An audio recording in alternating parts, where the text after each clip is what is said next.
तर आता आमची होती वेडिंग ॲनिव्हर्सरी. तर प्रश्न पडला की गोड काय बनवायचं? कारण आता जवळच अक्षय तृतीया आली आहे, तर श्रीखंड पुरी तर होणारच. म्हणून म्हटलं, मस्त ह्या गरमीमध्ये हलके असे थंडगार दहीवडे बनवूया का? सगळ्यांनी संमती दिली आणि लगेचच उडदाची डाळ मी भिजत घातली. 3 तास एवढे वेळ जो आहे तो पुरेसा होतो. जास्त वेळ जर तुम्ही ती भिजवली ना, तर वडे जे आहेत ते खूपच तेलकट होतात. तर 3 तासानंतर उडदाची डाळ पाणी पूर्णपणे निथळून घ्यायचं आणि त्यामध्ये थोडंसं आल्याचा तुकडा आणि हिरवी मिरची ॲड करायची आणि मिक्सरमध्ये बारीक असं वाटून घ्यायचं.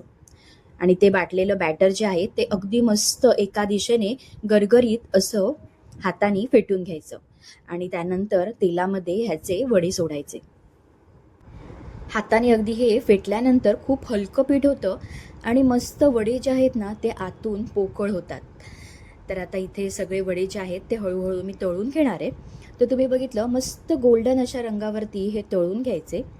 आता हे जे वडे आहेत ना हे नुसते हिरव्या चटणीसोबत खायलासुद्धा खूपच अप्रतिम लागतात. पण मला बनवायचे होते दहीवडे. त्यामुळे मी हे सगळे वडे जे आहेत ते तळून घेतले आणि त्यानंतर कोमट पाण्यामध्ये थोडंसं हिंग घालायचं आणि त्यामध्ये जशी तळून एक एक बॅच तयार होईल तशी आपण ती पाण्यामध्ये घालायची आणि दुसरी बॅच तयार होईपर्यंत आपले हे वडे छान फुगलेले असतात. तर तुम्ही बघितलं आतमध्ये किती पोकळ झालेले आहेत, खूपच हलके झालेले आहेत. तर ह्या पद्धतीने तुम्ही नक्कीच ट्राय करून बघा, कारण गरमीमध्ये हा दिलासा देणारा पदार्थ आहे. तर दही जे आहे ते आपण मिक्सरमध्ये फेटून घेतलेलं नाही आहे, तर चाळणीवरती मी ते थोडंसं हातानेच फेटून घेतलं आहे. त्यामुळे पातळ असं दह्याचं पाणी होत नाही. छान घट्टसर असं हे दही अगदी आईस्क्रीमसारखं आणि त्यामध्ये हे मुरलेले मस्त छान आंबट गोड असे हे दहीवडे. वरून थोडीशी आवडीप्रमाणे लाल तिखट, काळी मिरी पावडर घालायची आणि थंडगार वडे हे सर्व करायचे. गरमीमध्ये अगदी माझा आणि माझ्या घरच्यांचा हा आवडीचा पदार्थ आहे.